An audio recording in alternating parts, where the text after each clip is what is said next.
Espero que estejam gostando dos vídeos, deixe seu like, compartilhe, porque é muito importante para o canal. Gratidão a todos vocês, meus queridos. News, um programa que faz a diferença, falando verdades todos os dias para você. Urgente, Talhaferro revela bastidores inéditos do que acontecia no gabinete de Moraes.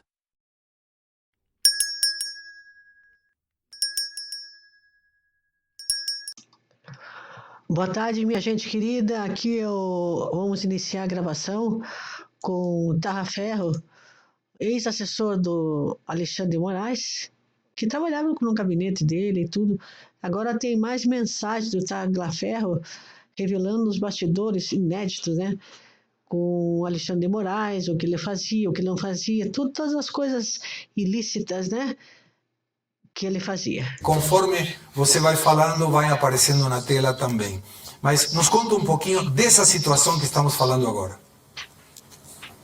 Boa tarde, Segredos, boa tarde a todo mundo. Eu ainda estou vivo sim, continuo livre, ainda não fui preso por Alexandre de Moraes. Com relação a esse trabalho realizado, né, solicitado pelo ministro Alexandre de Moraes, dentro da Assessoria Especial de Enfrentamento à Desinformação, como todos os demais trabalhos, não tinha sequer diferença, tá?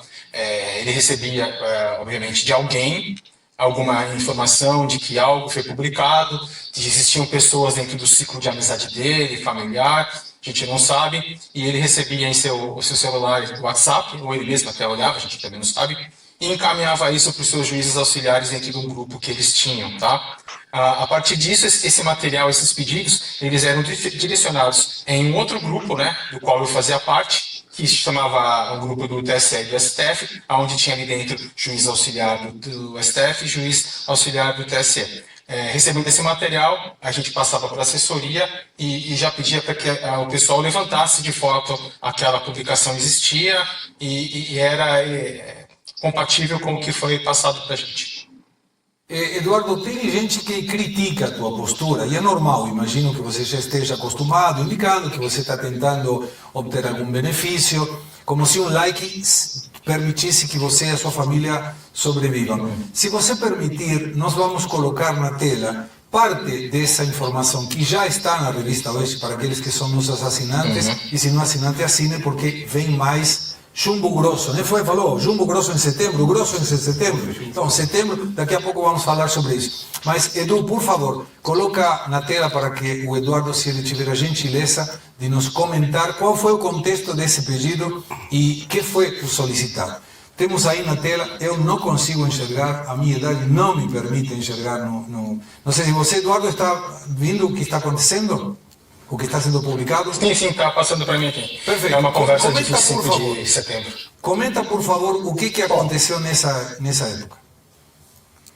Bom, pelo que eu estou vendo aqui dentro dessa conversa, né, desse diálogo entre eu e o juiz auxiliar, é aquilo que eu falei agora há pouco, volto a afirmar, né, que foi enviado pelo ministro Alexandre de Moraes ao juiz auxiliar. Nesse caso, acredito que não tenha sido direto no meu grupo que eu tinha com ele, com os juízes, e sim no grupo do ministro com o juiz, encaminhado para a gente, né? Então, pelo que eu entendo aqui, trata-se de uma postagem, né, referente ao programa Terça Livre, que era do Alan dos Santos, e o ministro pediu para que isso fosse bloqueado, como eu falei, como todos os pedidos feitos por ele.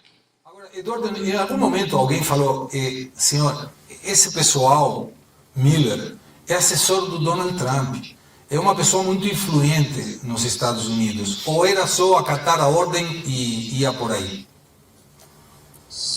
Sinceramente, eu tinha total desconhecimento, e até vou ser sincero com você, até agora, nesse momento, eu não sabia de quem se tratava. A gente não, eu, por exemplo, no meu caso, eu não sabia quem era quem, e não diferenciava pessoas, né? Eu tinha a opção só de realizar o trabalho, entendeu? Recebia, de fato, o trabalho e era encaminhado para a assessoria.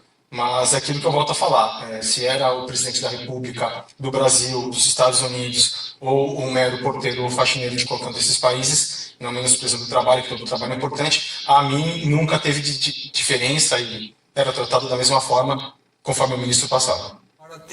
Para a nossa audiência, que é muito crítica, e está perfeito que assim seja, né, nesses dias que nós tínhamos te entrevistado. Estamos aguardando, ansiosos por essa informação. Parte dessa matéria já está na Revista Oeste, mas tem uma matéria que ainda não está na Revista Oeste, que tem a ver com uns comentários feitos em função do atual ministro do Supremo Tribunal Federal, Cristiano Zanin. Vamos colocar na tela para que você possa nos conversar sobre esse acontecimento.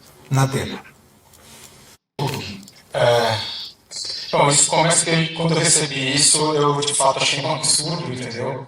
É aquele episódio de o advogado, né, naquela época, Zanin, dentro do aeroporto de Brasília, quando entra uma pessoa, eu não me recordo qual é o nome da pessoa, e ela com seu celular filma e começa a falar palavras não tão agradáveis a ele, né? E isso foi filmado e possivelmente passado ao ministro, não sei se por ele ou por alguém, obviamente, acredito, do PT. E diante disso aí, o que o ministro pediu?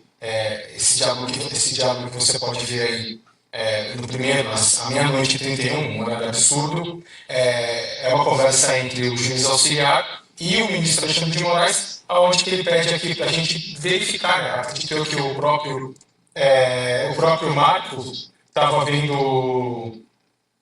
Tá online, acho que caiu.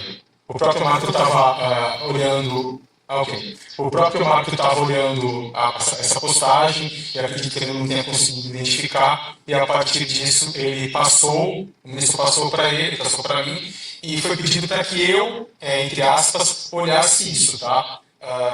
Tentasse obter esse material junto ao aeroporto ou à Polícia Federal. Lembrando que não se tratava de nenhuma autoridade.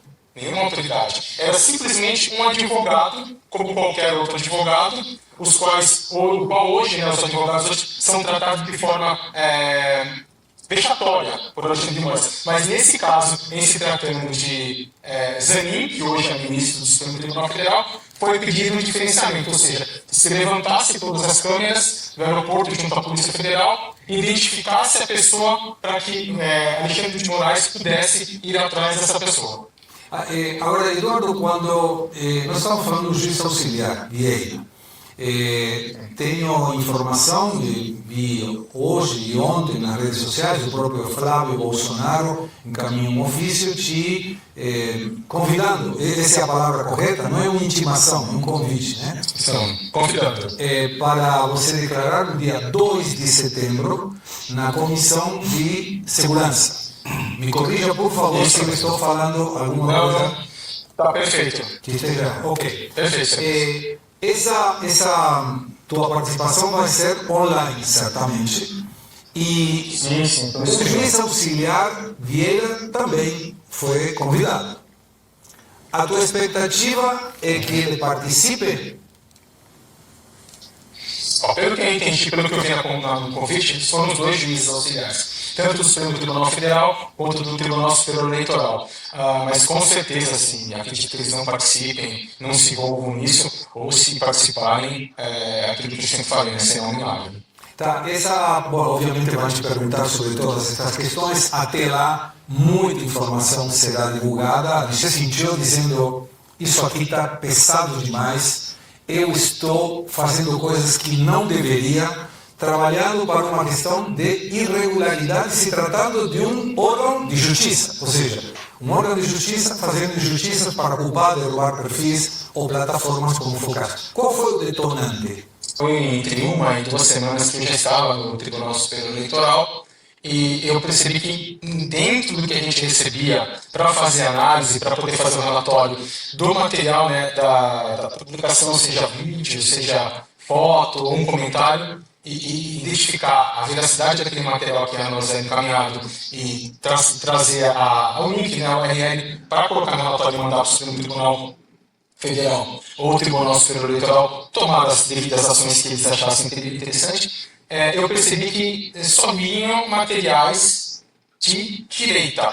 Eu nunca, que eu me lembre, nunca recebi um material da esquerda. Nunca recebi um material de partidos simpatizantes à esquerda. Somente materiais da direita, em especial os personagens que a gente já conhece, Daniel Silveira, Alan Santos, Paulo Figueiredo, Ludmila Grilo, quem mais? Eduardo Bolsonaro, Carlos Zambelli, Zé Trovão na época, aliás, todos aqueles personagens, né, que estavam dentro do período eleitoral se manifestando, né, dando a sua palavra nas redes sociais. Mas, Eduardo, essa fala tua no Senado, na comissão, você sabe se será televisada, se será pública, se será privada? Olha, de acordo com a que teve anteriormente, e eu, por questões de segurança, avisei ao Flávio Bolsonaro que eu não compareceria, ela sim foi transmitida ao vivo. Então, eu acredito que essa também, do dia 2 de setembro, vai ser ao vivo para todo mundo assistir. O professor João tem uma pergunta para você. Dizer com isso, quando ele acusa de atentar ao Estado Democrático de Direito.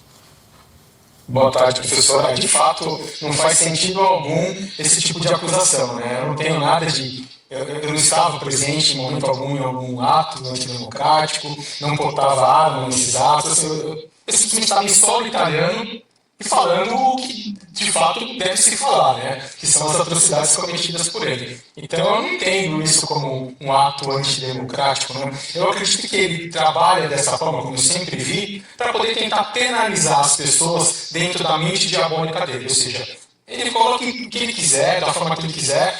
Se você observar, dentro da denúncia do Procurador-Geral da República, o Dr. Paulo Bonet, ele, em momento algum, questiona o conteúdo. Ou seja, ele fala que é vazamento de sigilo profissional. Então, se é de fato um sigilo profissional e teve um vazamento, toda notícia é uma notícia verdadeira. E embaixo ele vem falar que se trata de fake news. Ele tem que decidir, é fake news ou é sigilo profissional? Porque se é fake news, ele está capturando errado a denúncia. Um bom ponto, Eduardo, porque se é fake news não teria motivo para pedir a tua extradição. Poderia te acusar de fake news, eventualmente, alguma coisa assim.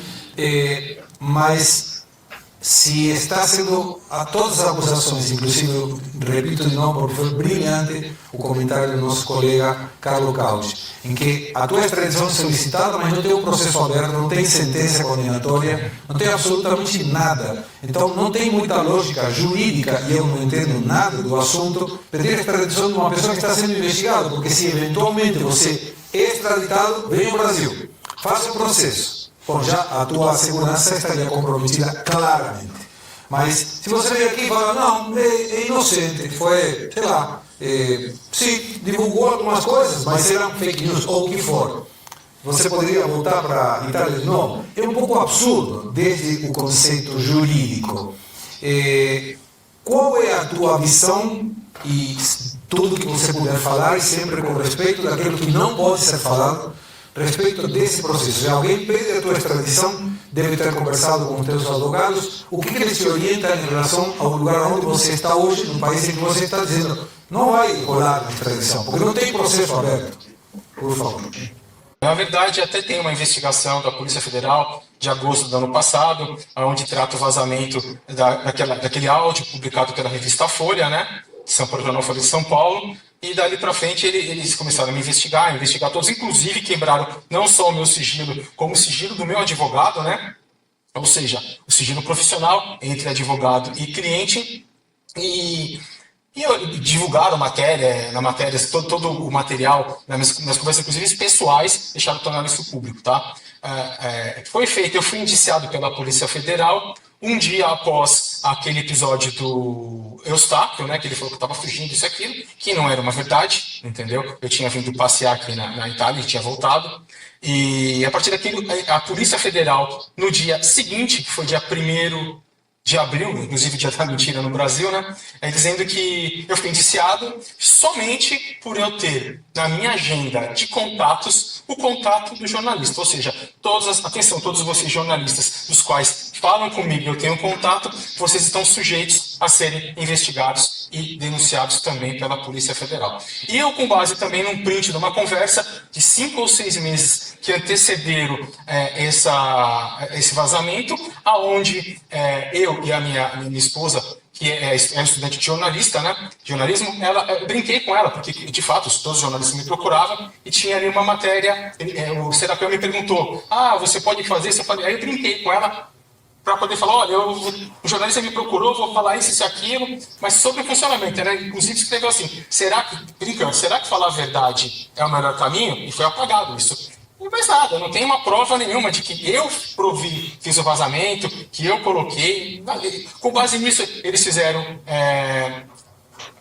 Agora, depois disso, abriu o prazo no dia 2 de abril para o Ministério Público, no caso do Dr. Paulo Gonet, fazer a denúncia em 15 dias. Mas Gonet só fez a denúncia agora, no dia 20, no dia 22. Depois do quê? Que eu me manifestei referente à aplicação da lei magnística em cima do Alexandre de Moraes. Ou seja, você consegue ver que se trata de uma perseguição.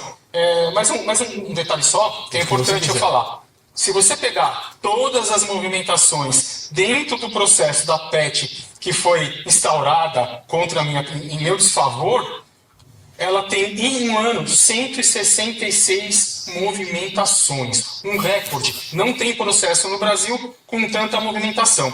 E seriam uma movimentação a cada 2 dias. Isso não existe no judiciário. Sendo que do dia 1º de agosto até hoje, foram 53 movimentações, ou seja, 35% de toda essa movimentação, somente porque eu comecei a denunciar Alexandre de Moraes. Então isso mostra claramente que se trata de uma perseguição. Ele tenta, de qualquer forma, tentar me calar. Então, o objetivo dele, na verdade, não é resolver qualquer problema, é me levar para o Brasil para que eu me cale, para que eu não fale nada, entendeu? Calar minha voz para que eu não denuncie todos os crimes, todas as atrocidades que ele cometeu. Mas ele não vai conseguir, independente de ter ou não ter uma instrução, que eu também não acredito. Todo o material, eu estou divulgando, não estou preocupado, já está a imprensa, está com você, está com todo mundo, e vai. Qual que era o sentimento entre vocês, né, de estar num posto tão alto, chegar num patamar tão desejado e ter que dar cabo a ordens ilegais, e se você acredita que os demais juízes tenham dossiês para eles se resguardarem futuramente, caso possam vir a ser responsabilizados? Olha, boa pergunta, bem colocada. De fato, eram posições altíssimas dentro do judiciário brasileiro, apesar de eles estarem como juiz auxiliar, são juízes auxiliares de um ministro do Supremo Tribunal Federal, um cargo altíssimo. Em conversas, não só em grupo, mas em conversas pessoais, né, que a gente costumava ter, a gente sabia. Era discutir, nossa, o ministro tá demais, olha, o ministro tá deixando a gente louco, olha, a gente vai ter que fazer isso, mas a gente alertou o ministro que isso aqui não é certo, mas não adianta, não tem como falar. Olha, o ministro está pedindo isso, olha, vamos fazer, mas a gente sabe que é um problema dele, ele conhece a lei, ele conhece tudo, e óbvio, ele está assinando, porque a gente não tinha a opção de não fazer, não existia essa opção, e nem a opção de sair, porque se tivesse a opção de sair, eu tentei diversas vezes e eu não consegui. No próprio áudio vazado com a Ayrton, vocês percebem que ele está cansado, está exausto, ele também tenta sair. Mas ele não consegue, entendeu? Por quê? Porque é medo. Se a gente dentro de um local, imagina de uma casa, vê um psicopata, vê um cara que está fazendo mal por um monte de gente fora dessa casa, a gente liga um alerta, né? Vamos tentar manter o bom relacionamento com essa pessoa, para que ela não faça mal nenhum para a gente, e no momento que a gente conseguir, a gente vai escapar. Ou seja, como se estivesse vivendo dentro de um filme de terror. Então, justamente isso que aconteceu com todo. Vamos ver o que está acontecendo. Esse armamento, acho que nem precisa de arma nuclear para colocar medo. Vou falar do que está acontecendo na Venezuela, mas antes tem um assunto aqui no Brasil. Trump soltou um aviso que acaba indo direto para o regime brasileiro. Numa longa postagem, Trump promete mais tarifas para os países que estão censurando as redes sociais. A postagem do Trump fala em tarifas adicionais. Essas tarifas, conforme o próprio Trump falou no Salão Oval, podem ser infinitas. Ele chegou a falar em 500%. 500% já não é mais tarifa, é embargo econômico. Para os engraçadinhos que falavam que o Brasil nunca iria virar Venezuela, agora estão vendo o país virar coisa pior. Estamos virando Cuba. Ele não citou o Brasil nominalmente na postagem, mas nem precisava. Esse aviso veio um dia após as Big Techs. E aqui estou falando de todas as Big Techs. Mandaram uma carta para Trump denunciando a censura no Brasil. Uma censura que vem do Supremo Tribunal Federal e agora do Congresso junto com Lula. Então, não tem como dissociar o aviso da denúncia. Tanto é que o Lula respondeu Trump hoje. Vamos ver. Lula deu mais um daqueles ataques histéricos, chamou o Eduardo Bolsonaro de traidor, pediu a cassação dele, enfim, o de sempre. Mas Lula também acusou o golpe do aviso. Ele continua fazendo ameaças ao mundo inteiro. Agora, ontem à noite, às 9 horas da noite, ele publicou no Twitter dele, no portal dele, não sei, uma nota ameaçando outra vez que quem mexer com a Big Tech dele vai sofrer as consequências. E ameaça qualquer país. A Big Tech é um patrimônio americano que não aceita que ninguém mexa. Isso pode ser verdade para ele. Para nós, ele é um patrimônio americano, mas não é nosso patrimônio. Nós somos um país soberano. O sujeito está dobrando a aposta contra o Trump. Ainda bem. Meu medo é se ele tentasse negociar. Lula não tem chance contra Trump. E vejam essa notícia. A China vai comprar soja dos Estados Unidos se o Brasil ficar em alerta. Sabe o que isso significa? Que enquanto Lula age como um palhaço animador de plateia para tentar ganhar alguns pontinhos com a China, os chineses vão lá, negociam com Trump e vão deixar de comprar do Brasil para comprar a soja deles. O sujeito perde de todos os lados. Inclusive, hoje teve mais um constrangimento. Um ministro israelense postou uma imagem de Lula como uma marionete do Irã. Mas não foi só a imagem. Israel também anunciou o rebaixamento das relações diplomáticas com o Brasil. Se o Lula anda acusando o golpe, no Supremo Tribunal Federal tem o Gilmar Mendes fazendo o mesmo, mas por motivos diferentes. Semana passada nós vimos Moraes expondo o Gilmar Mendes, com o intuito de constrangê-lo por estar negociando com Bolsonaro. Hoje ele foi confrontado sobre os vazamentos e respondeu o seguinte. Você conversou com esse presidente nesse meio tempo? Não, mas tive muitas conversas com ele no passado e recebi muitos interlocutores. Como recebo, todos sabem que eu converso com todos os lados da política há muito tempo, de modo que não há nenhuma conversa minha com o presidente.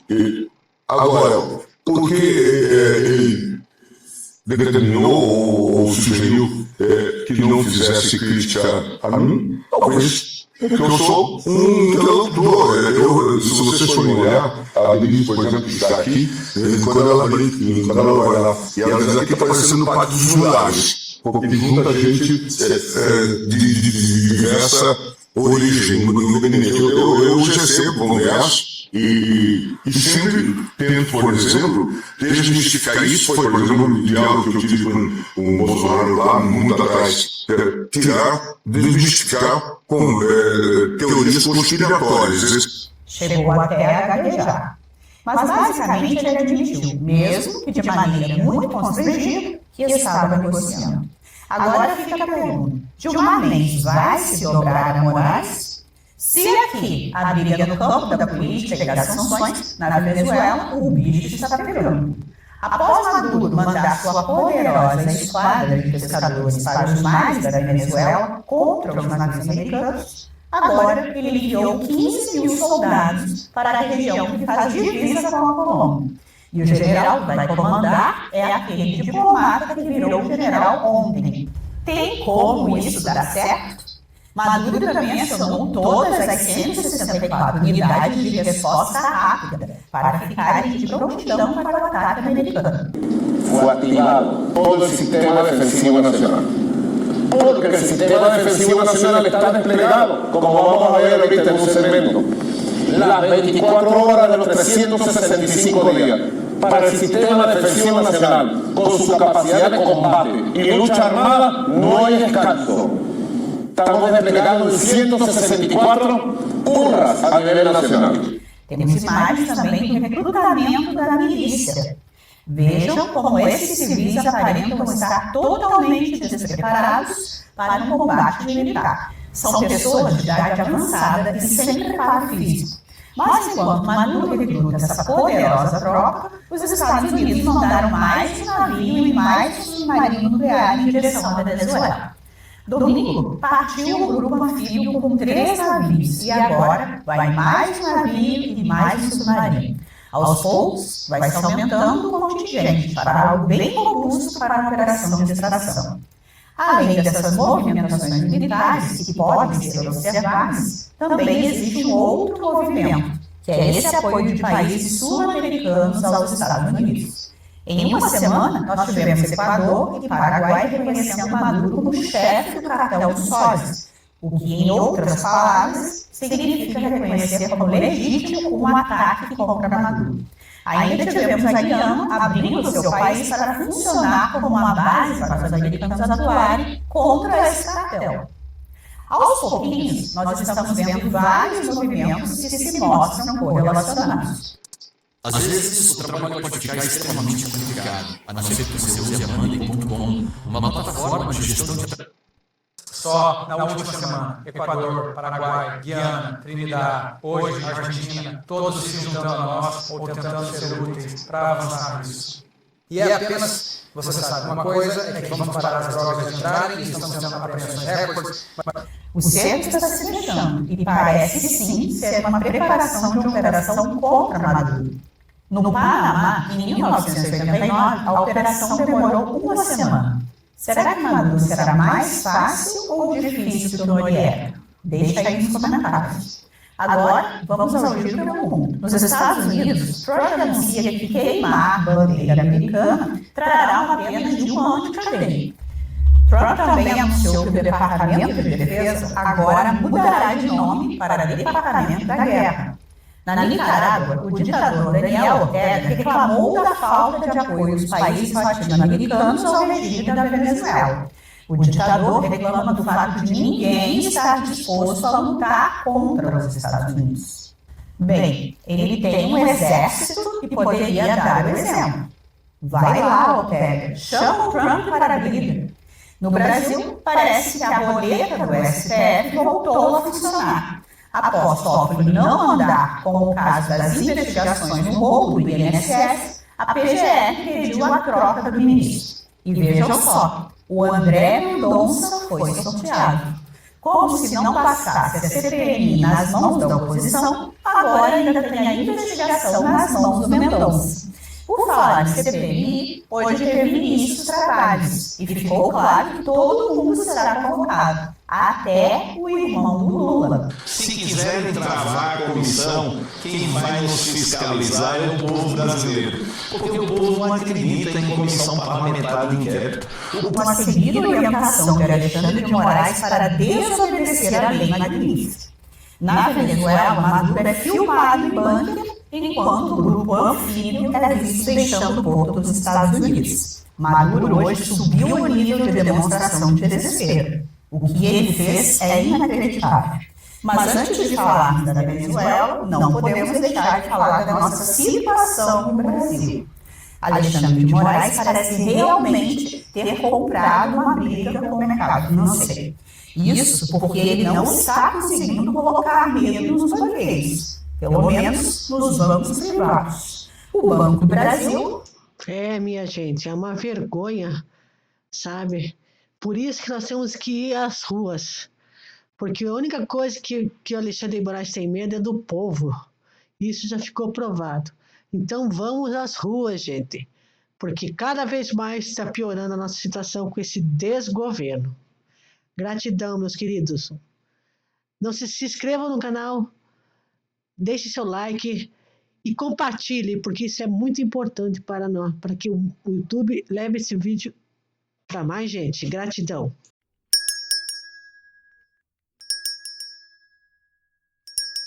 Você já pensou como fazer